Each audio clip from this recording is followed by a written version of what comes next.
Hey, what is up, everybody? Welcome to the Guilty as Charged podcast, coming to you live on a Wednesday. Again, on a bit of a wonky schedule this week. We are educators, and that is that time of year. Been kind of crazy for both of us. Next week, we have graduation at my school, so it will be another wonky schedule next week. So apologies in advance, but thankfully, it's a wonky schedule during the off season and not during the actual season. The Chargers have begun their official OTAs. They've been practicing the last couple of days. Looks like today's practice was not open to the media. So we'll be talking about some of the takeaways and news from OTAs starting up over the last couple of days. We'll do our best to kind of parse through some of the most relevant conversations from mostly yesterday. We are doing this live at 6 p.m. So we'll figure out if anything gets posted, from the Chargers media team, we'll discuss some of those things. But like I said, most of this is going to be from yesterday. And joining me, as always, to do so is my guy, Tyler. Tyler, what's up, man? How are you doing tonight? Doing well. My off-season training, I guess, has also begun. I went to Nice. physical therapy for the first time ever. Oh, Nothing like significant, just something I hurt my knee at UCI playing intramural flag football, because sure, why not do that during your master's? sure. And I just I protected it by walking a little different. My hip got tight, my ankle got tight, all sorts of issues. So I went to Peak Velocity Performance in Lake Forest. Shout out them. The owner, or the coach, the trainer, the physical therapist there, is one of our longtime followers, Reggie. He was at our wedding. He got, I think, the Phillip Rivers hat for me, one of our first giveaways. Yep. Everything's kind of just going full circle, My wife worked with him at one point, and he didn't know. We all three didn't know. We all knew each other. So just small world. Yeah, great dude. I know nothing about his ability as a physical therapist, but if you're going to him, he must be pretty good. Yeah. But yeah, we had a great time at your wedding. Just kind of, one of those things where it felt like we had known them for a really long time. We hung out with them the entire night. So big shout out to Reggie, who's been supporting the show. And that injury was a few years ago for you then. Yeah, winter 2022. Okay. Yeah. So you've just been dealing with this knee injury for 3 years, just toughing it out. Basically, yeah. And it sucked for a few months, and then you kind of get over it. Your body sort of adapts. I just never got it officially checked out. And it just has changed. Now, if I try to just do a squat, I almost lean more so to my right side. Yeah, Not like a full surface stretch, but so much of that compensation going on. And I didn't realize it till you squat in front of a mirror, and it's like, well, that looks stupid. So how do I fix that? So just working on getting back to that. Got the upper body sorted out thanks to Gavino, by the way, nice. friend of the show. Lower body, legs, got to work that out. That's next. Yeah.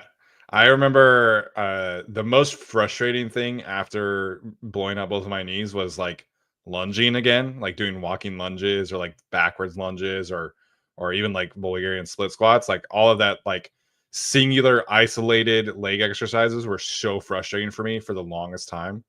Granted, this was oh god, this is almost 10 years ago at this point, which is insane. But yeah, you take for granted the little things, like being able to do a proper lunge or a squat when you're fully healthy and young also, I might add. Yes, definitely. I'm just sneaking this in right before 30, so maybe the pretend youth of being 29, not 30, will help me here. Yeah. Sean, he's proposing on Sunday, and he just found out that his girlfriend's parents' anniversary is also on Sunday. Wish you luck. That's a big one. Good luck. Hopefully the parents are cool with you doing that on that day. You never know. Should be fine. I think, you'll make it work, but good luck. You can share what your plans are here. But yeah, I hope it goes well. You have to report next week, and we'll have something to talk about. Yeah, best of luck to Sean. Hope everything goes well.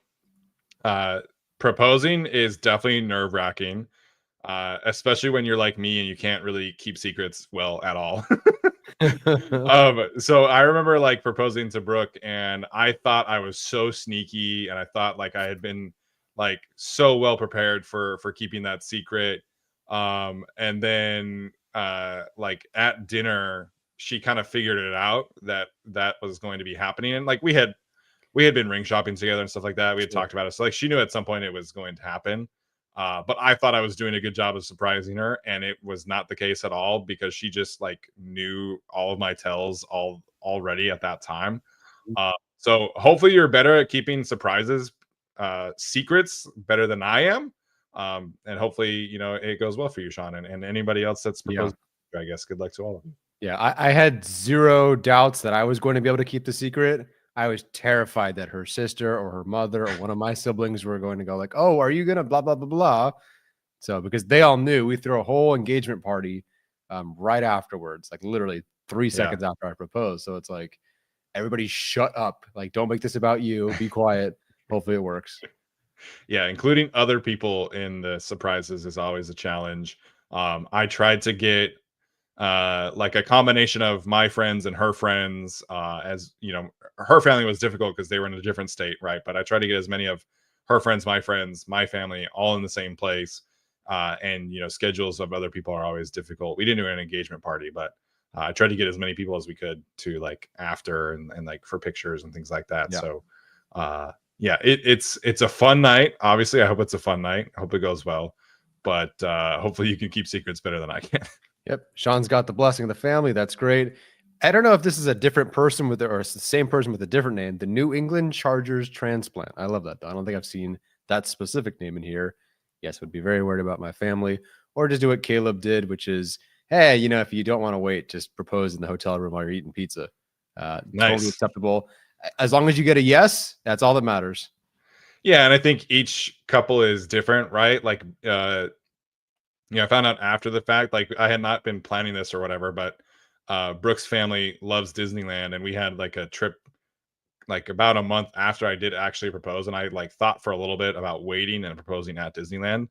And then after I proposed, Brooke was like, "Thank you so much for not proposing at Disneyland. I would have hated that." So she's very much a not in front of the people kind of thing.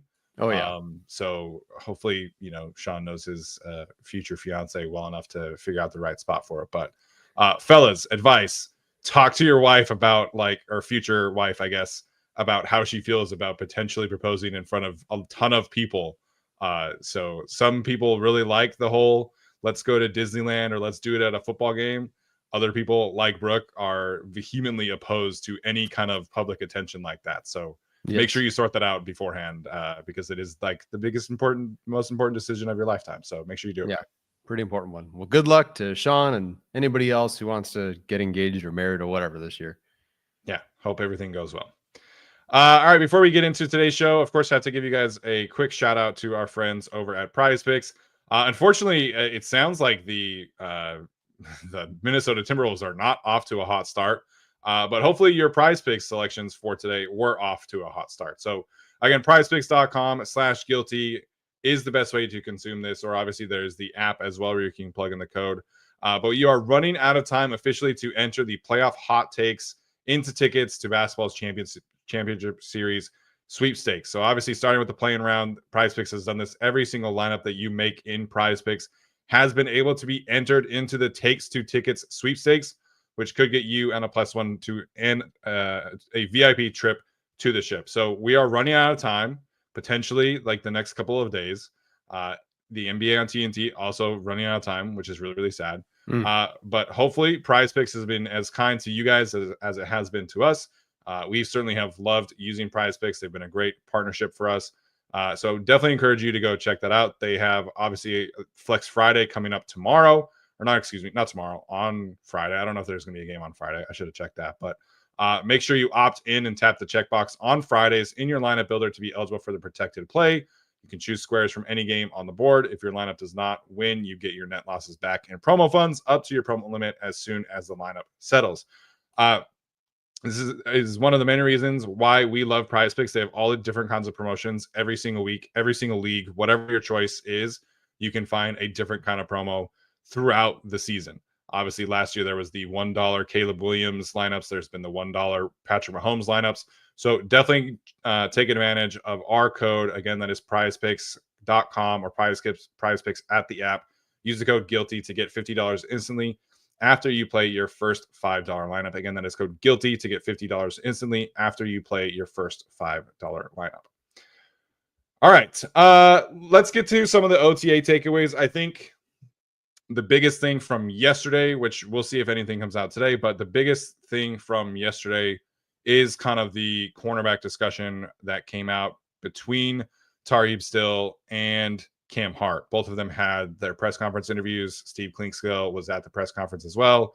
Tarheeb Still had a couple of standout plays, in the practice. But we'll start with Cam Hart's situation. So Cam Hart came out and revealed that he had a torn labrum. That was the injury that forced him out of the Texans game. He's had a unfortunate history of shoulder injuries. That's really why he fell in the draft to the Chargers in the 5th round. So he's dealing with another shoulder injury. He has not yet been cleared.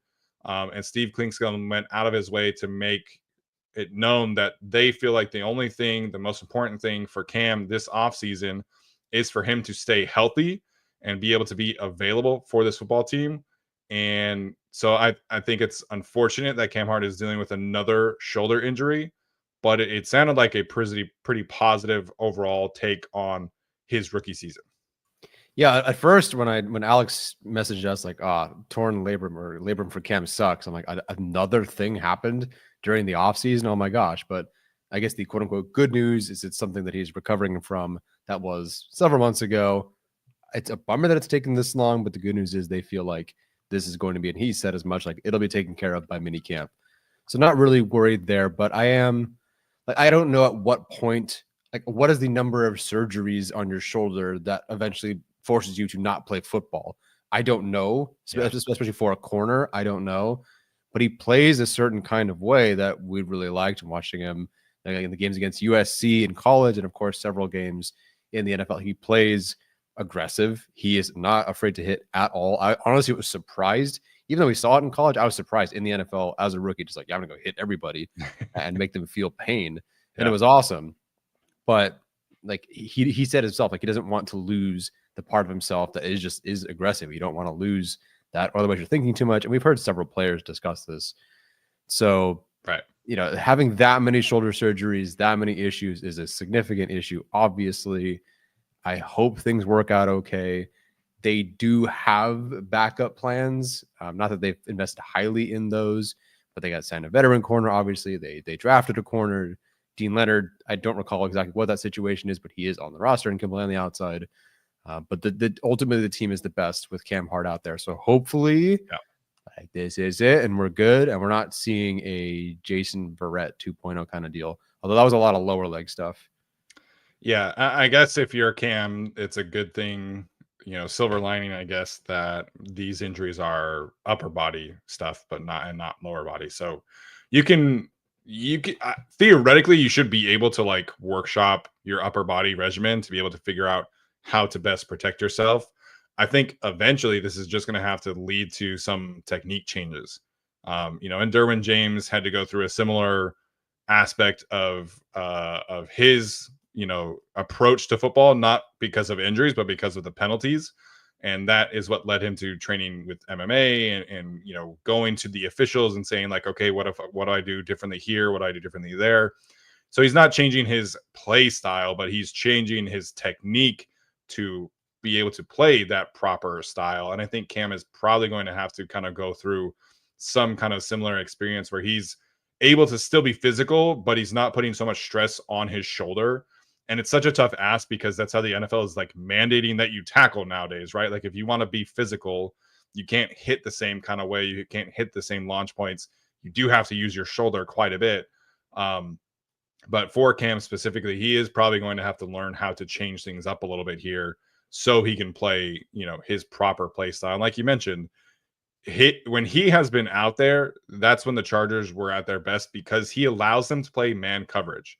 And Jesse Minter said as much when he was on Chargers Weekly that they want to play man. Like he wants to be able to do that. That's where his identity comes from, being with the Baltimore Ravens, learning under Wink Martindale, coaching under Jim Harbaugh and the way that they want to coach defense. He wants to play man coverage. And Cam Hart is potentially their most important secondary player to be able to do that because he can go up and play press man coverage and do so effectively. I mean, his first half against Jamar Chase was outstanding, right? And against the Saints and Chris Olave, great game. But the injuries are the most important thing for him to be able to overcome and hopefully reach his ceiling as an NFL player. Yeah, I hope so. Have not seen Dean Leonard do anything like Cam Hart has done. Yeah. Obviously, even in college, like Bridges, a lot there to work with, but he has not had an outside performance. I think like Cam Hart was purely as an outside corner. Mickens is not that kind of guy. So, yeah, it is important that he is out there. Good question from Cody. Like, does he get any preseason game reps? I almost immediately said, like, well, yeah, he needs to get preseason game reps, but do you just protect him at this point as much as possible? Are you okay with missed tackles in the preseason? Because, like, well, I don't know, you can't really go out there and hit someone and get hurt. I don't know. I don't know what a good answer to this is, because he's so valuable, but he's also so very raw. I think it depends on when his recovery is. Like, if he is able to be full go at the start of training camp, and Tom points out that he said he would likely be participating in a mini camp, which is in like 2 weeks. So it depends where his recovery is at and how training camp goes, I think, which is not like a great answer here. But to me, like, the Chargers have so much to sort out, and we can definitely talk about this as well. They have so much to sort out with the room overall that I'm kind of okay. Aside from the health aspect, I'm kind of okay with Cam Hart not playing, because I know what the Chargers have in him, or at least, like, pretty confident in what the Chargers have in him. Same thing for Tarheeb still, same thing for Dante Jackson. I think that's your main three. I think they should figure out everybody else in the room. And so I'm kind of okay, even without the injury, if Cam Hart doesn't play much in the preseason. There's something to be said about getting into a rhythm and being able to come back from that injury and playing, a few series and stuff like that. But they've got like 8 guys who they need to figure out, like, the last 3, maybe even 2 spots at that room. And so those other guys are going to have to play a ton. Like, I expect Dean Leonard and Jasir Taylor and Triquez Bridges and all these guys, Benjamin St. Juste, to play a ton in the preseason, just because they need to sort that out, which is kind of a blessing and a curse that you have that 4th extra game for those guys. But the Chargers need all the reps that they can get out of that group to figure out who can make the roster or not. Yeah, I completely agree. You're not taking Tarheeb still off the field. Like, and they've done as much so far in camp. He's the outside guy, but then if you need to put 3 corners out there, then he's the inside guy. Like, he's on the field. Jackson is your Christian Fulton. You're not paying that guy that much to be your bench guy. There's your second starter. If you need 3 corners, Cam Hart should probably be out there. Everybody else is just kind of making things work. I believe Jaw Taylor did play some on the outside yesterday. I don't recall how much he did last year. I feel like because they weren't giving Derwin a ton in the slot just yet, at least to start the season. I want to say Job played mostly in the slot, but if they gave him outside stuff, great. We'll see how much that plays into it. Obviously, with no Cam Hart, with no Dean Leonard, because like Jaw Taylor has to play on the outside. And last year, it really felt like Jaw Taylor could have been benched or cut at any moment, but somebody always got hurt, and he always managed to stick around. And so far, he's the healthy one out there. Yeah, so he only logged 9 total snaps on the outside all season long, and 6 of those 9 were against the Bengals in Week 11. So yeah, well, I'm excited. Not excited. I'm anxious, intrigued by what Jaw Taylor will do in the offseason. Like, this is it for him. I think we feel pretty strongly. Yeah. You brought him up as a bubble guy, a danger of losing a spot guy, and I agree. I definitely agree. But I'm willing to let him obviously make the roster if he goes out there and earns it. Yeah, I think what's going to be very interesting from a roster construction standpoint, they could do the whole Tony Jefferson practice squad thing again if they really want to, but he looks good, man. Like, and he said as much, that he was not in the best shape. Obviously, he was retired. And also he also had a press conference, and he revealed that he was dealing with a hamstring injury during the Cowboys game, where he had like an amazing preseason game. So I expect Tony Jefferson to be improved. Like, I think it's going to be better for him. And obviously you have RJ Mickens, who they need to play special teams, and he apparently had a pretty good day yesterday as well. So there's a pretty good chance, I would say, that the Chargers keep 5 safeties, and I think they enter into like the best safety conversation in the league conversation, pretty quickly there. So can you keep 5 safeties and 6 corners, or do you have to keep 5 safeties and 5 corners? And how does that play out outside of your main 3, which is always an interesting thing. Because if you keep 6 corners, that means you probably can't keep 4 tight ends. How does that affect the defensive tackle room? It's all a chess game, as Yeah. we've seen every single year. So I think the cornerback room doesn't have like a star, although they might maybe in the future, but they have so many options, which I appreciate how they've kind of handled this, especially given now that we know that Cam Hart had shoulder surgery in January. Yeah. Yeah. No, they're loaded with depth. Again, no star, and that's not a disrespect to anybody yet. They're just not stars yet. Derwin James is a star. If Derwin James is a star, none of the other guys are stars. If that is what a star is, those other guys aren't stars yet, but I think they can be. Yeah, NSN pretty adamant that he thinks Tarheeb still is a star. So we can get to him next here. Sure. I loved the story that he told about him and Khalil Mack and how this has kind of evolved. So if you missed it, basically Tarheeb still was talking about the fact that early on in the offseason, he was training with Ben Herbert. He mentioned that he stayed in LA basically like the whole offseason, which is fantastic. I love it when players do that. And like, you're in LA. You don't really need to go on vacation. Like you're in LA. Like you don't need to leave. And that's neither here nor there. But Tarheeb still was working out Monday through Thursday, using Friday as like a recovery day. And essentially on like one Thursday, he told Ben Herbert, hey, like I'll see you on Monday. And Khalil Mack stepped in and was like, well, why aren't you coming in tomorrow? And that, Tarheeb still came in and said, oh, okay, well, if Khalil's here on Friday, I'm going to be here on Friday. And essentially, this has kind of turned into a Khalil Mack situation where he's taking Tarheeb still under his wing, showing him the ropes, showing him how to be a Hall of Famer, talking about life, talking about the league. And Tarheeb still is doing all of this extra work on Fridays with Khalil Mack, kind of leading the way here, which says a lot about Tarheeb still, in the first place. And he deserves a lot of credit for that.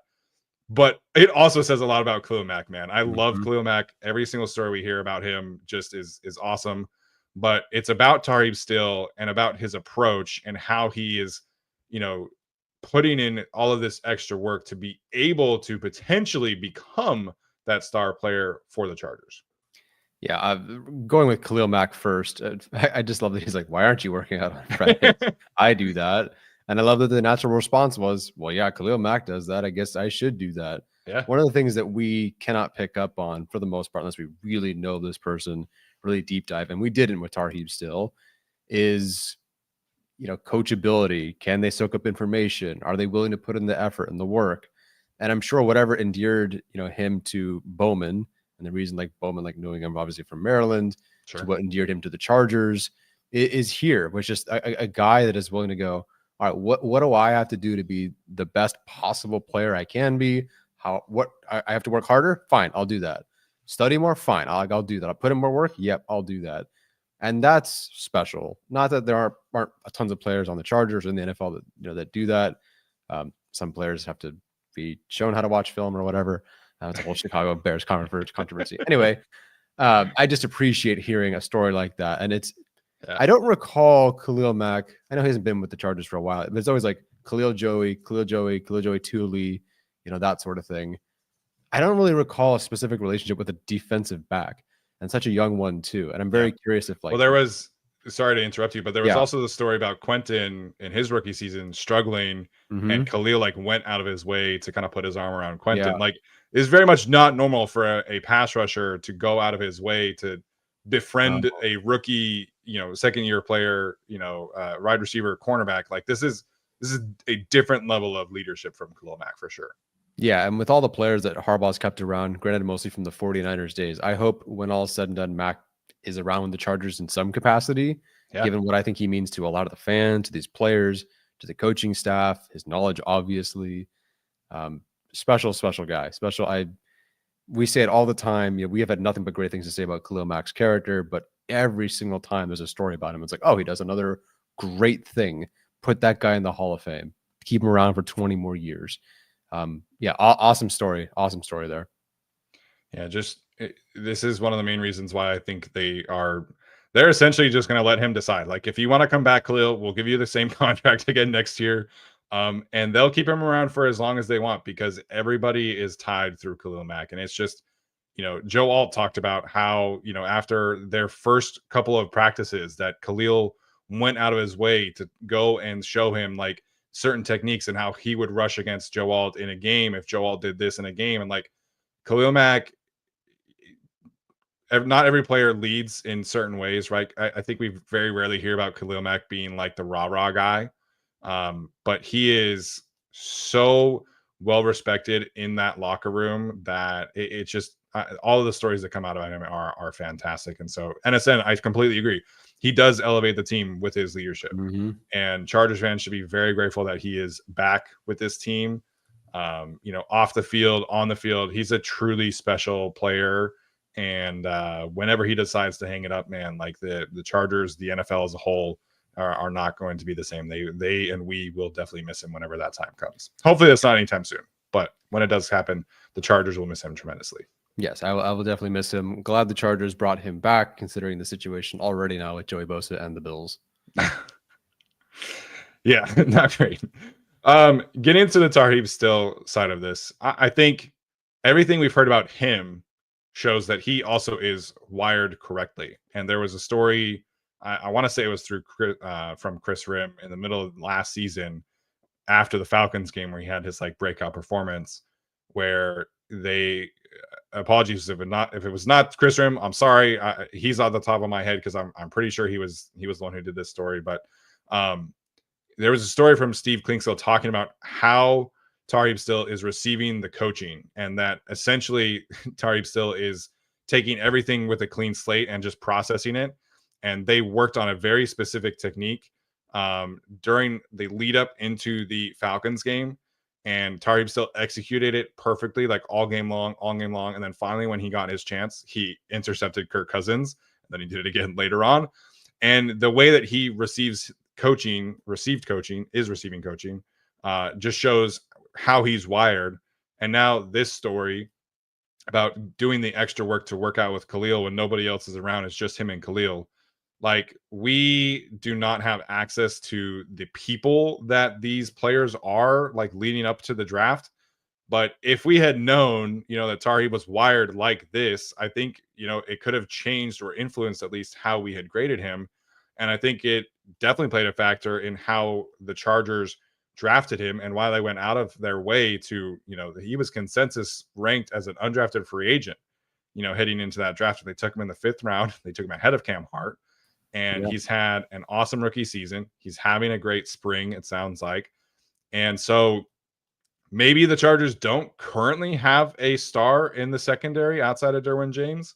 But if Tarheeb still can become this kind of player where, everything is just wired correctly, he has the ball skills, he has the anticipation, he has the technique, he's taking all of the coaching, he stays healthy.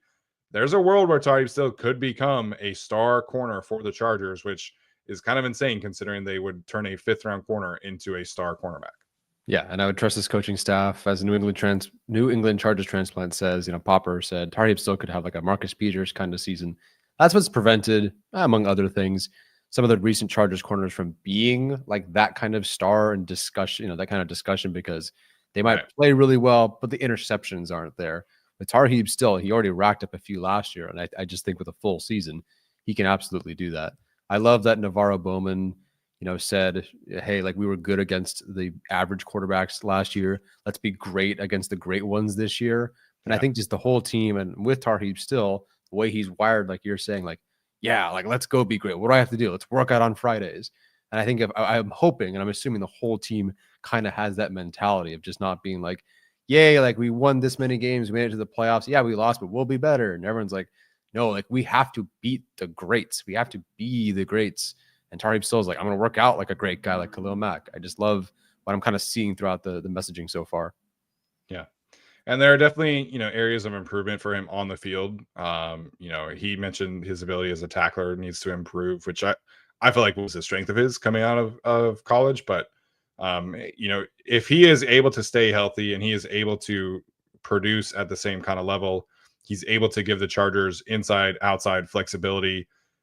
There's a chance that he becomes one of the most important defensive backs in the AFC, especially as we get into the playoffs, right? You play all these teams with great quarterbacks, play all these teams with great receivers. Tarheeb Still's development is potentially one of the things that could swing the season for the Chargers.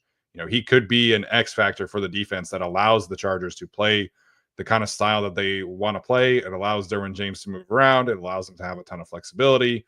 Obviously, Cam Hart, who I mentioned, also very important to that fact because he can play press man coverage. But if Tarheeb still can hit that ceiling, like we watched the tape and Cam Hart's tape looks good, but Cam Hart or Tarheeb Steele, excuse me, in the Falcons game, in the Browns game, he showed the kind of potential from a playmaking standpoint that as much as I like Cam Hart, I just don't think he can get to that point. It's just not his style. It's not his nature. So if Tarheeb still can be this guy who can give you, 5 to 8 interceptions a season with, 10 pass breakups, it drastically, changes the ceiling of this defense and raises it to a different kind of level that we didn't see last year or the last previous years, frankly.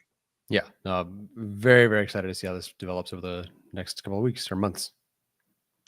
So I think I feel good about where the main 3 corners are, but definitely want to see Cam Hart stay healthy, see how they figure out the depth. But I think the Chargers cornerback room is in a much better shape. I was listening to the Ringer show, and they were like railing against how they didn't add any corners and things like that. And I'm like, well, it's a question mark, but if Tarheeb Still and Cam Hart can hit the ceilings, man, like they don't need to add corners. Like those two are the guys. I understand the argument because we basically made it last year. I certainly just beat the drum of like, who are these corners and here's who they're facing. It did not stop the defense from being good, but that was like a whole different lens into what coaching actually means. Right. That I never really experienced beforehand. So I understand looking at the corners and going, Dante Jackson, Tarheeb Still, Cam Hart. Like, what are we doing here? How are you stopping another team? And I think I want like one more year to be sure that last year just wasn't the thing. I think it's going to suck. There are games this year just going to suck. Those players are just better than Jackson, Hart, and Still. But if they can keep this development going, it's Inminter we trust. Yeah, and cornerback play can be very fickle from year to year, and I think that's kind of like the main argument is like, well, if you're on the pessimistic side of things, you're like, well, Tarheeb Still was a 5th round pick, like that still matters, like he's going to come back to earth, and it's like, well, what if he doesn't? If he doesn't come back to earth, then the Chargers are pretty set at corner. All right, so we're going to take a quick break on our audio platforms. Our YouTube audience is going to continue right along, and we're going to talk about some of the other things from OTAs right now. Okay, again, not a ton of content. I was hoping we wouldn't have to talk a ton about the offensive line today. I was hoping that media would be at practice today, would be all positive. But this is what we got. We got the cornerback talk. We got the offensive line talk. We can discuss the Rashawn Slater thing if you want. Rashawn Slater was not at practice yesterday. As far as we know, he was not there today. Trey Pipkins also not there yesterday or today, as far as we know. And then Zion Johnson was not participating in the team aspects of the drills yesterday. So he was snapping to Justin Herbert when they were doing, 7-on-7 stuff, but he was not participating in the main section of team drills. So they did go 11-on-11 yesterday. It was a slow tempo day, but their starting offensive line was Jamari Sawyer at left tackle. It was a combination of Carson Barnhart and Branson Taylor at left guard, Bradley Bozeman at center, Mekhi Becton at right guard, Joe Alt at right tackle. That was their starting offensive line. Again, no pass rush, slow tempo, etc. And then Zion Johnson was like kind of working off to the side after that. So Andre James was with the second team offense for what it's worth, despite all of those injuries and despite the Chargers saying that they thought he could play guard. That was not the case yesterday. It is OTAs. They were in shorts. There was no pads. But I have a lot of thoughts here, Tyler, but I want to let you start here. What are your thoughts about how the offensive line looked yesterday in terms of the lineup construction? I will start by saying it is May 28th, and we don't even have a report on day 2. For all we know, they benched Bradley Bozeman, or he's now their starting right tackle, or whatever. We don't know. But I'm going to go off of what we saw yesterday, what the reporters reported, and what you've already discussed. The reactions to the Bradley Bozeman starting at center stuff was a surprise, I suppose, generally on Twitter. I will look at our chat And I have not seen a single person say, what? Bradley Bozeman starting at center? That surprised me, because I think our chat has heard us talk about it over and over again. And this chat, our fans generally like to, dive into this and consider the options and be like, hey, like, let's weigh this. And oh, you know what? I don't think it'll be a surprise if Bradley Bozeman's the starter. Lo and behold, he is the starter. But on social media, man, I couldn't believe the number of people going like, oh, I guess it's time to consider Bozeman the starter. It's like, you can't just watch you sometimes fact over feelings, guys. You can't just go like, oh, I really hope this happens. I spent like 8 minutes, I feel like, a couple of shows ago, just talking about here from like a contract experience, Brett Coleman's perspective, PFF perspective, whatever. Like, here's all the reasons Bradley Bozeman's probably going to start. And then you still see people on Twitter going, oh, I can't believe it. I don't know what to tell anybody at this point. It's very possible things change. I'm not saying Bradley Bozeman can't get beaten out later on. At the same time, I'm still willing to put money on the fact that he's a starter all the way through, because they did this last year. Trey Pipkins, that's our starter, and that's the way it was for the rest of the year until basically they had the injury forced their hand. I think the same I think that'll be the same with Bradley Bozeman. The second part, of course, is Andre James, who, like he can be left guard. Like, there was so much like both Bradley Bozeman and Zion Johnson are not going to be starting. Like, I don't know how to convince people that just, I don't know. You have a lot to say. I'm just glad that we've sort of been already discussing this, not trying to blow smoke up everybody's asses. And I'm glad that our comment section, our chat has been listening, has been discussing this with us and asking questions and trying to find like the most logical, educated answer versus just like, I don't know, Bozeman sucks, Andre James should start. Like, it just doesn't work like that. Your thoughts? Yeah, I have a lot of thoughts. I'll start with the Andre James kind of conversation here, because there's a lot of assumptions on social media, that the Chargers are a team, and Jim Harbaugh specifically is a coach who does not tip his hand to the media. He does not tip his hand with lineup constructions in practice and OTAs. Like, it's going to be a true competition. Andre James is going to have a shot at the starting position. That's not the case. Like, when Jim Harbaugh believes something, he will talk about it. He will coach around it. And his actions and his words publicly are telling all of us that Andre James is a backup, and he is a backup center only. Like, he was on the Rich Eisen show and he was talking about the offensive line, and he went out of his way to say Bradley Bozeman, our captain. Didn't even mention Andre James' name at all. He mentioned everybody else on the line except for Andre James. Whenever they talk about James, it's like, well, yeah, like, we like him as a backup. He's a good depth piece, etc. And now with this kind of turnout, his lineup construction is telling you that he is a backup center only. There is no way that if they thought he could play guard, that they would not have put him at left guard yesterday in that kind of circumstance. Like, all due respect to Branson Taylor and Carson Barnhart, if they thought James could play guard, he would have been at left guard yesterday. It's plain as simple as that. Like, you're not putting a project 6th-round pick and an undrafted free agent at guard over Andre James if you think that Andre James can play center. So James is your backup center, and that's a lot better than what it was last year when Brendan Hymas got handed the role, and then cut day happened, and they're like, Sam Mustipher, and then Sam Mustipher had to play guard against Chris Jones in week 4. So that part is out of the way. I think I'm slightly more inclined to believe that they will actually give Zion Johnson a chance to play center, but he's getting center snaps like every third day. It's still Bradley Bozeman the bulk of the time playing center. And so I think, again, we just end up at a certain point where we're back to the Bradley Bozeman at center, Zion Johnson at left guard, Mekhi Becton plays right guard point, like we've been saying from all along. Like, we don't have to act like Jim Harbaugh is going to hold all of these secrets. He's not Bill Belichick. Like, he has been telling us publicly and now with the lineups that Bradley Bozeman is the most likely player to be the starting center.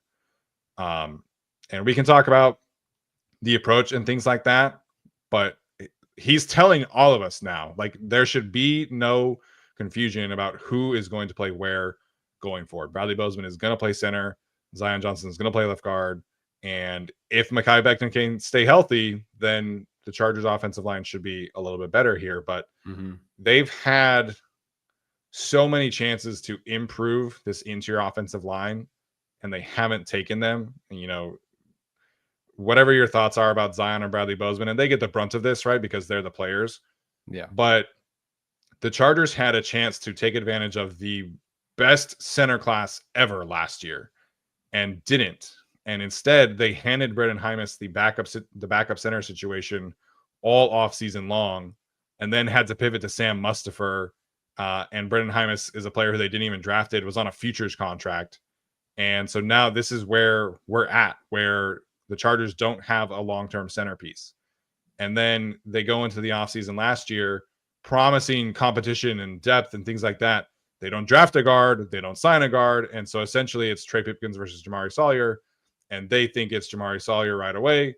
Or excuse me, they think it's Trey Pipkins right away. He gets handed the job. So the Chargers are in a much better spot overall. Roster construction is so much better than it ever has been in most of my life. But the way that they have handled the interior offensive line, it has not been good. This interior offensive line is still a concern. I think Mekhi Becton will be better, but all of this talk about they're not going to let the offensive line be the same. It's going to be better. It's going to be different. What evidence do we have that this regime truly, wants to invest premium resources into the offensive line? It's been a weakness for 3 years now, and their only major investment is Mekhi Becton. They had a chance to draft several potential starters last year and this year, didn't do it. They had a chance to sign other veteran players this year, didn't do it. And so this is where we're at. If the Chargers are struggling to reach their ceiling again this year as an offense, I think the interior offensive line was the main problem last year, and it potentially is a main problem again this year. Yeah. So yes, you said offensive line. I think you specifically mean like interior offensive line. Yeah, interior guys. Yeah, obviously, Joe Alt, there's big investment, but interior, I understand why last year you have the three that you have, would have preferred like another drafted backup. Sure. But okay, like that's your three. But then going into this year, would have been nice to have any other option. We just talked about the DBs, and okay, so we have that starting three in theory, and there's some stuff to sort out. But you feel good about the different options that it could go with, early pick, veteran, later pick, a guy who's been in the league for a few years now, very athletic, whatever. Like, you see some upside, some ways they can work with it, and we trust the coaching staff to get it done. With this group, it's just like, I don't know what else there is. Now, granted, they signed Andre James. That solves like the backup issue, like you said. It's not just like, I don't know, who's this? Or, well, sure, our Bucky Williams, have at it, bro. We're getting also him and Hymas both not on the roster. I'm bringing that up every time I can now, which is crazy that was their option last year. Yeah. So I don't know if the Zion thing at center, that's really cool. I'm glad he's snapping to Herbert. They basically obliterate him, or they ignore him when it comes to team drills. It's like, okay, it's Bozeman and James, and then Zion, like for funsies, gets to just like snap the ball to Herbert and practice that, and that's fine. Like, I'm glad Zion is practicing those things, but I continue to scoff at the idea that this is a real thing. I just don't see now if they went, okay, Bozeman center one, and they had their lineup and Zion was left guard. All right, now second offensive line, Zion center and Andre James left guard, or Bradley Bozeman left guard. Like, they tried some different combination. I'd be more willing to buy it, but it's basically just, early on against air, Zion gets the snap, and then when it comes time to put everyone on the offensive line and play football, it's Bozeman and James, kind of like we expected. So I get them. I guess I'm glad they're trying this thing out with Zion, but it's not like I don't really see this becoming a thing. And unfortunately, there's no other left guard they've brought in, respect to Branson Taylor, but let's say like a Hernandez, for example, that can really actually take left guard from Zion. Because again, if you want Zion to be center, all right, let's say that's your plan. Who's your left guard? I don't know. You ain't got one. And you haven't been trying to put Bozeman at left guard to make that work anyway. Again, it's one day, but we've been talking about this for months. Right. But one day has so far shown, and Popper said, like, Bozeman just he was the guy with the whole first team all day yesterday. So we have a few more weeks to really see if this is, where this is going, but kind of feel like we know. Yeah, I do kind of feel like we know. And this is not, like you mentioned, this is not just a yesterday thing. We've been talking about this. The Chargers had like 19 draft picks the last 2 years. They could have taken a guard or center prospect at any point, outside of Branson Taylor, who my thoughts there are known. But they took 3 receivers last year. They didn't have to do that. They could have taken a center prospect at some point in the draft. They could have taken a center prospect, in the 4th round, in the 5th round, etc. They didn't have to reach for Justin Eboigbe, etc. Like, it's nitpicking a regime that has done a very good job of building the roster up, and I get that. Yeah. But it's extremely important to me that we talk about this, because this is the reason why they didn't win in Houston. This is the reason why they did not win a playoff game. And so you're getting to this point now where, yeah, Mekhi Becton, he probably improves the offensive line, right, overall as a whole. And Joe Alt improving will improve the offensive line as a whole. But if Mekhi Becton is injured, you're right back to square one where you were last year in Houston.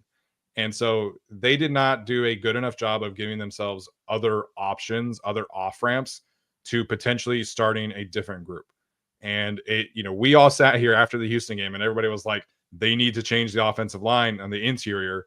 They need to make that happen. And now fans are like, well, we got to trust the process. I'm like, okay, which one is it? Are we trusting the process, or are we questioning the process like we were back in January? So I understand why at center this year in particular, they chose Bradley Bozeman plus Andre James instead of a bad draft class and not a great free agency class. I get that.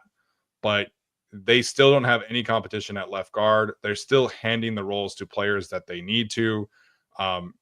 Trey Pipkins is your swing guy. Like, there's no competition for that.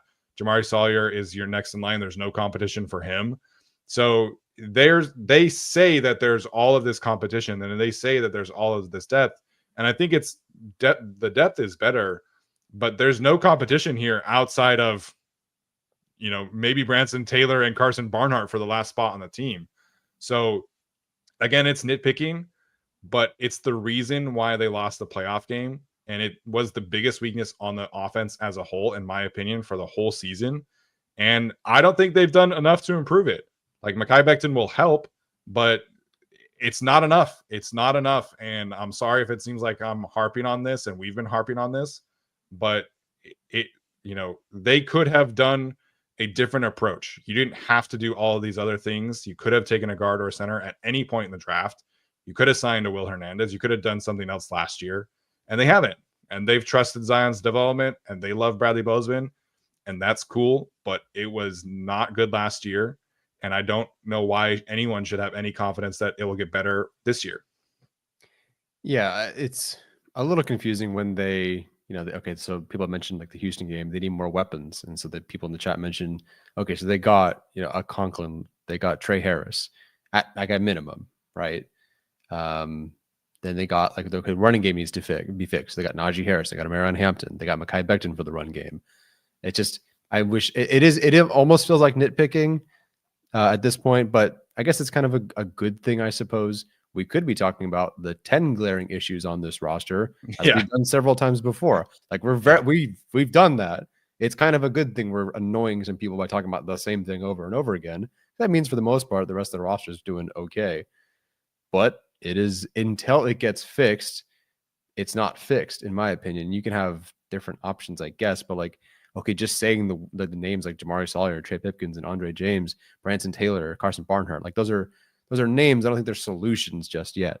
Hopefully some things pan out, but if you have just a bunch of names that are hopefully solutions, I don't really think you have one just yet. So we'll see how the season plays out. Unfortunately, last year, like, I'd have more faith in the group if they went 2 for 3 on their interior offensive line last year, even 1 for 3 on the interior offensive line last year. They went 0 for 3. If I'm supposed to believe this team can like develop and bring the most out of these guys, I can't do that with how it worked with Trey Pipkins. That did not work. Bozeman. I don't know what I expected. I hoped for better, but like I didn't think he'd be some all-world player. Yeah. And Zion just didn't take that step forward. So now going into this year, it's like, okay, well, like now they're going to do it. Like they're going to be better because coaching in Harbaugh. Why didn't that manifest last year? Maybe it's a 2-year thing. I don't know. Duke Manyweather said like 10 games for offensive line to gel. So I gave it 10 games and they got a little bit better. Then I flew to Houston and that sucked. So hopefully things get better. You know, someone in the chat said like, in theory, like Bozeman and Zion should be better, right? Yeah, I think there's hope there, but I'm now starting to just it's sort of like a little whisper of hope versus like maybe last year where it felt like you could really believe in this offensive line in this group. Yeah. So you can always do certain things from a schematic standpoint. With these two tackles, you could manage things a little bit differently with the guards and try and protect them a little bit more. But when push comes to shove and you're in the fourth quarter against a high octane defense that has a prime defensive tackle in a playoff game, in a game in December that matters, at the end of the day, you got to block one-on-one. Like you just have to be able to do that. And if you don't have, the proper preparation and depth, like it's going to cost you no matter who you are. The Chiefs did not have a proper left tackle situation and it cost them a Super Bowl this year. It's every team. It's not just it's not just the Chargers, but it matters so much to me that this situation improves, and they have done such a good job of improving other positions on this team. We just talked about the secondary and how much better of a position that group is than 2 years ago. The edge rusher room, the receiver room, the tight end room. This regime deserves a lot of credit, and this Joe Ortiz has done a very good job of finding value. But right now, the one, nick against his record is the interior offensive line. And I think he could have done a better job with it. And that's where we're at. So I didn't mean to turn this into a 20-minute rant, but I still see so many people confused about this online. Why is Bradley Bozeman starting? Well, they gave him a $6 million contract. I know it's not all guaranteed. But if he starts, he's going to make that $6 million. And that's like the 15th highest paid center in the league. Like he's making starting caliber money. So, hopefully Mekhi Becton can stay healthy and this doesn't matter, because at the end of the day, with these two tackles and Mekhi Becton, your floor is probably like the 15th best offensive line, which is a whole lot better than where we were back in 2020. So they deserve a lot of credit for bringing it to this point. I just was hoping for more. Like that's really what it comes down to. And maybe that's on me for not, prioritizing other positions the way that the Chargers did. But if they had just been able to get, an elevated left guard situation, and then you have, even in that kind of scenario where you have a better left guard, Mekhi Becton, and still Bozeman, like you're talking about a potential like top 10 offensive line, top 8 maybe. So hopefully everything stays healthy and this regime, and it doesn't matter. But I just hope for more of a very smart regime, and that's really what it comes down to for me. Yeah, hoping for better. I think there's a world where it gets better with the exact same like 5 that we mentioned at the start of this conversation. But last time we saw this group, it was 25 pressures, 5 sacks allowed against Houston. Yes, there were issues with the run game, which also stems from the offensive line. Yes, there was issue with separation. But ultimately, like Herbert never takes sacks, and he got sacked 5 times. It was not good. Not that was all on the offensive line. I think there was some running back in there as well, but for sure. Yeah. Where do you land with the Rashawn Slater aspect of things? People are freaking out online that this contract is not done yet. They do every year. It's a little different because it's a new regime, but if this were a running back, a tight end, anything other, like it's offensive tackle and it's Rashawn Slater. I don't know what the end result deal will be, but it's going to get done. I have no worries about it getting done at some point. Rashawn Slater is going to be the Chargers starting tackle week 1 of the season. Knock on wood that it's, nothing health related happens, of course, but there's no way Rashawn Slater is not getting an extension at some point. I have my pulse does not change when I talk about this topic. It's going to get done. Maybe it's tomorrow. Maybe it's in 2 weeks. Maybe it's in July on my birthday. Maybe it's the day before the season starts. I don't know, but they'll get it done. Or if they don't get it done, because we've seen, I think Ronnie Stanley got his during October. Rashawn Slater is still going to be out there. Like, he is going to get an extension. He's going to be with the Chargers for a long time. They'll get it figured out. Relax. Yeah, this regime is different, right? But Ed McGuire ultimately is the one who negotiates these contracts. Like, the market is what the market is. Like, he's probably trying to get around the Tristan Wirfs number. He's trying to probably get around $28-29 million per year. And that's what he should be doing. That's what his agent should be doing. He's one of the best left tackles in the league. So that market is set. Like, you're really negotiating around certain guarantees. When do the guarantees hit? What are your signing bonuses? What are your contract bonuses? It's a lot of the details. And the Chargers are just one of these teams that they take a long time to get these deals done. It's how it has always been. Like you mentioned, I went back and looked at like all of the deals. Like, even Philip Rivers' contract extension from 2013, I think it was done in July. Like, they just do the contracts in July. It's just how they operate as a franchise. So even though the regime is different, this is how Ed McGuire and the Spanos family do business. They're going to do it in July. There's been a lot of talk online about his personal life and how that might be affecting things. I would just encourage everybody to not be continuing to speculate about someone's potential, relationship status, because none of you guys would want all of this stuff going online about a potential divorce and things like that. So, just cool it with the divorce talk. Let the guy live his life. I'm sure his lawyers are handling that. There's no real need to jump into that kind of world. So the contract has nothing to do with that. That is not going to affect anything. If you think it is, you probably need to look up how divorces work. But just maybe don't speculate about somebody's relationship status online. I think that's something that needs to not be touched about online. Yeah, that's a whole situation that'll get resolved at some point. And it's a bummer that it's just happening right now. It's a bummer that it's happening at all. Sucks that it's happening right now, because it's now brought into the spotlight. Like, oh, this is why this is happening. This is why it's taking so long. I hope it doesn't get nasty in terms of like how fans might respond to his wife, and like if things start, because I'm sure there have already been some comments said. Yes, and the longer this takes, closer to training camp, like, oh, it's her fault, Rashawn Slater's not out there to protect Justin Herbert, that's gonna start happening. It's gonna be kind of nasty. So hopefully it gets resolved, but I'm not going to sit here and speculate like, oh, I wonder how the proceedings are going. Like, I don't know. It'll get done at some point. Rashawn Slater will be a Charger, and that's that. Yeah, both of those things are going to get done. The relationship is not affecting the contract. I can say that for a fact, and I just wish people would stop speculating online about it. Like, people are asking us, people are asking Popper in his streams, people are commenting on the Chargers posts.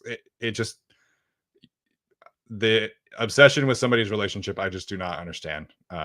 You don't know the details, just leave it alone, and that's that. Like you said, the contract will get done. He's too good of a player. The Chargers, for all of their they don't spend money stuff, they spend money on their key players, and Rashawn Slater is one of their 2 or 3 best players, depending on how you view people. They'll get it done. It's going to happen at some point, and he'll be a very handsomely paid left tackle who absolutely deserves every single penny. Yep. All right. Well, it doesn't seem like anything came out from today. So that's what happens when the practices are closed to the media sessions. But I'm sure we'll have some other takeaways at some time next week. Before we get into some of these super chats, do you have any final thoughts? Anything that stood out to you besides what we've discussed so far? Of course, I have to bring up that Trey Harris caught 3 passes. One is an out route, one is a comeback versus Tarheeb still, and one was a go ball versus RJ Mickens. Granted, I know it's not full tempo. They're not beating the crap out of each other, but it's just nice to see that Trey Harris was involved and involved in 3 separate ways. And that makes me happy. Yeah, I'm very excited. I mean, training camp is going to be exciting for a lot of things. Like I'm going to be at training camp probably multiple times, I hope. How they use Trey Harris at camp is going to be so interesting because, there was a lot of talk from the national media perspective that Ladd was going to be only a slot guy. And then, like, the first time I went to training camp practice, he was like majority Z. He was in motion. He was doing all these different things. And you could just tell, like, right away, like, okay, they have a plan for him. which despite all the Greg Roman stuff, like I give him a lot of credit for being able to Same. use Lad in the correct way. So I'm very curious about how Trey is going to be initially used and in the whole receiver room in general. But if they're as high on Trey as Joe Ortiz makes it seem, I think we'll find out pretty quick if he's going to be a starter, if he's going to be wide receiver 2, wide receiver 3. And so that at training camp is going to be a lot of fun to look forward to. Yeah, and I think I don't know if it was Eric Smith or Daniel Popper said like Heineke and Mike Williams are kind of on different pages. I don't anticipate Williams and Herbert being on different pages. Sure. But I don't know. I'm very curious at what point Mike Williams is unseated, if at all, as that quote unquote starter. And I'm very excited. I will be insufferable. Where's the guy who said we were too negative? Okay, Trent, I promise you, if Trey Harris goes off this year, I'm going to be insufferably positive. No matter what else is going on in the world, I'm going to be obnoxiously positive. You will beg me to go back. Talking about backup center. Yeah. People who don't watch our show every single episode will come in and see something negative and think it's our entire identity. Which I is have a always timestamp today for 33 minutes in. We started talking about the offensive line. Like the whole other part was Tarheeb still's a pretty good player. Klumac is awesome. Yeah. There's an offensive line award. You bet your ass I'm going to be hyping up Rashawn Slater and Joe Alt for that award all season long. Oh yeah. You know, I did the Tuli Tuipulotu rewatch. Joe Alt is next. I can't wait to go back and watch like some of these things that he was going to be that he was doing last year. And these two guys, I legitimately think that there's a good chance the Chargers have 2 offensive linemen in the top 10 of that voting for that award. And I can't wait to watch it because I think their 2 tackles are fantastic players. So it's going to be a ton of fun to watch that. You know, training camp is such a highlight. I hope everybody here in the chat gets to go to a training camp one time because you never have any chance to see players that closely outside of training camp. Like it is a truly unique experience. Like we talked about Klumac. The first time I saw Klumac bull rush Trey Pipkins in training camp, it like blew my mind. Oh yeah. I was like, a guy who weighs 250 pounds should not be that strong. Same thing with Rashawn Slater. The first time I saw him anchor down against Joey Bosa, I was like, okay, this is it. This is what it looks like. So get to training camp, man. It's a ton of fun. You can see guys instantly, right? Like the lad stuff, first day of training camp, he was fantastic. So I'm very excited to see what that looks like. Yeah, training camp's great, even just for the drills. I wish Keenan on were still around. I'm sure McConkey does great drills too, but like I watch everyone go through the ladder drills and like they're trying their best. And I'm like, okay, that looks pretty good. Like these are pro athletes, they're pretty good. And then like Keenan Allen's doing it better and faster than everybody else. While his entire upper body is also dancing to the music that's playing. Like, what the hell is that? Fun stuff. Go see like giant players. You're like, oh, I could get 5 yards. And then you see like these players in pads, and you're like, never mind. Yeah. I'm good. Obviously, Rivers was still the quarterback for my first training camp. Yeah. And, you know, my thought, like heading into my first training camp, a person was like, oh, like it's just a practice. It's super low key. And then there's Phillip Rivers just like barking at Derwin James, barking at Casey Hayward, just talking trash. And like, you don't get that kind of stuff in a game. You can, if there's like mic'd up and stuff like that, sure. Yeah. But the access at training camp is next level. So definitely encourage you guys to go check it out this year. Tickets are free. The Bolt is incredible. So definitely plan on doing that if you're not already. Okay, let's get to some of these super chats real quick. Pedro says best offseason content in the game. Thank you guys for making the time. We appreciate that, Pedro. That's very kind of you sending a super chat. We hope you guys are enjoying the offseason content. I know most of you are who are listening to this channel, but appreciate those who send in the super chats as always. Yeah, thank you very much. We'll have more to come, although June is very nothing. Yeah, you know, the Chargers are starting training camp earlier this year, which is fun. Mm-hmm. So the break is not as long. Sean, who is proposing this weekend, says that he also roots on the Seattle Seawolves rugby for. He's asking us to root on the Seattle rugby team for this weekend. Okay. They're playing New England. His best friend started in San Diego in his first program and is playing for Seattle. It's going to happen after the game. So I think the proposal is happening after the game. Is that what I'm gathering? Do you propose if they lose, or do you just kind of like Like, do you double down on the positive night, or do you just like if you have a negative loss and then you're like, I just don't want to do it, or do you like salvage the night with a proposal? Also, Sean, are you by Gettysburg? I feel like you asked me that before, that you were like near Gettysburg, because I'm going there this summer. Well, he's talking in the chat about being across the country. Yeah. He's going to the Giants game, as well as needs for friends for the Commanders game. So he is from DC. Okay, so he is from DC. Okay. Well, best of luck to your rugby team. Best of luck to your proposal. Hope everything goes well this weekend. Yeah.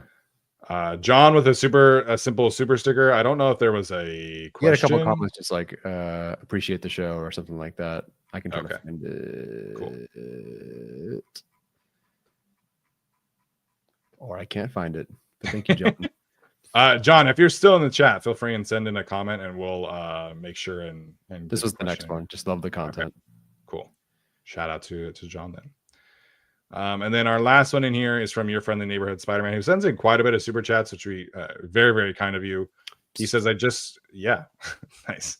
I just wish they would give James a chance to compete. If Bozeman beats out James, it is what it is. It's just the fact that there's no actual competition. Yeah, I agree. And look, we'll see. Give it a couple of weeks, we'll see. But yeah, right now there's not a competition. And even like Brett Coleman, who's plugged in, said like he never got the sense that he was even ever brought in there for a competition. So he's a fine backup center, at least. So yeah. Interesting question from Matthew. He wants to know, could this team be like the 2021 Bengals when their O-line was the worst and still made the Super Bowl? So I mean, like, can they make the Super Bowl? Sure. The offensive line parallels here are very different. I think like that Bengals tackle situation was horrible. Their interior situation was actually pretty good. They had Alex Kappa. I forget the other guy. The center they had was pretty solid, but their tackle situation was definitely rough. So the Chargers are kind of the inverse there. I guess other parallel, very smart defensive coordinator who could kind of, figure out how to game plan in certain ways. Obviously, Lou Anarumo. Like, Lou Anarumo is the main reason why they made the Super Bowl, despite what anyone else thinks. Like, he's, he was that game that he called against Patrick Mahomes, man, is like probably the best game any defensive coordinator has ever called against Patrick Mahomes. So I guess there's some parallels there for sure. Dylan says Aaron Donald also destroyed them. It's Aaron Donald. He just destroyed everybody. Yeah, you have a prayer on that one. Step 1, play the Raiders. Step 2, play Ryan Tannehill. Step 3, pray you can play a good game against the Chiefs, and then you just make the Super Bowl. So as long as the Chargers play the Raiders without their quarterback or a hurt quarterback or whatever it was, and the Titans on a downswing, Derek Carr had a chance to win that game too. Like, he threw an interception at the goal line to lose the game, but if he had thrown a touchdown, they would have won the game. And that should have been the Chargers in that game, but it is what it is. Right. So yeah, that playoff run, it's so funny to me. Like, people still talk about Joe Burrow, like, well, he made the Super Bowl. Well, okay, but like, Ryan Tannehill threw 3 interceptions in the last 6 minutes of the game. Like, sure, let's credit Joe Burrow. No. No, it was a rough one. And I think 2 of his touchdowns were like, here's a screen pass to Samaje Perine, and he goes for 55 yards and it's a touchdown. Yeah, like, man, Samaje Perine, like, what the heck? Yeah, I know. Sean with another super chat says that he is near Gettysburg. His proposal is after the rugby game. He was born in Las Vegas. Mom is coming to New England as well. Nice. So we're going to a few away games this year. Yeah. I don't know. I'm still thinking about going to one, but I don't know. Go see them beat up the Titans, I guess. Nashville's a cool city. Yeah. Anyway, Sean, I'll be out in I'm doing Pennsylvania, then Shenandoah and Gettysburg. Not Shenandoah. Pennsylvania, Gettysburg, Shenandoah at the end of July. So I'll be out there. You don't want to go up to Ohio for the Hall of Fame game? I really did think about it. My mom's like, we should go to the Hall of Fame game. I'm like, I got to get back to do like other work and stuff because, Sure. once the school year, we go back a little early and start ramping things up. I have ASB. I did definitely think about it just for a second there to just kind of skip on over to go watch Trey Lance throw a bomb to, I don't know, Luke Grimm if he can get off the injury list or whatever. Yeah. We didn't talk a ton about that, but Trey Lance, Taylor Heineke rotating with the second team offense will be interesting to see how long that continues for. 4 days. I think Heineke's their backup. If Trey Lance wins that job, man, if Trey Lance wins that job or they're playing him that significantly, they're doing it for trade bait, 100%. Sure. I'm just glad that the Chargers have an actual backup quarterback situation. Yeah. We've got a couple questions about when does training camp start. So the Hall of Fame game is July 31st. The Bears last year had 2 weeks of practice leading up to that game. So July 15th or something like that. And then that would give the Chargers 2 weeks of practice to play that game. We don't know exactly the dates. And last year, the Chargers did have more limited, like open practices than previous years. So we'll see. Obviously, we'll keep you guys posted and you'll see online, obviously. But I would expect like mid-July so they can, have some practices for the Hall of Fame game. But as TD points out, there will be no starters playing in that game. So if you're going to the Hall of Fame game, do not expect to see any of the starters. But the good news for the Chargers is that they have better backups this year. So it should be, fun. You'll get to see KLS in that game, and Trey Harris, I'm sure, will play a little bit. Gadsden will play. They'll have a quarterback who can actually like throw the football this year. So should be more fun than previous years. Yes.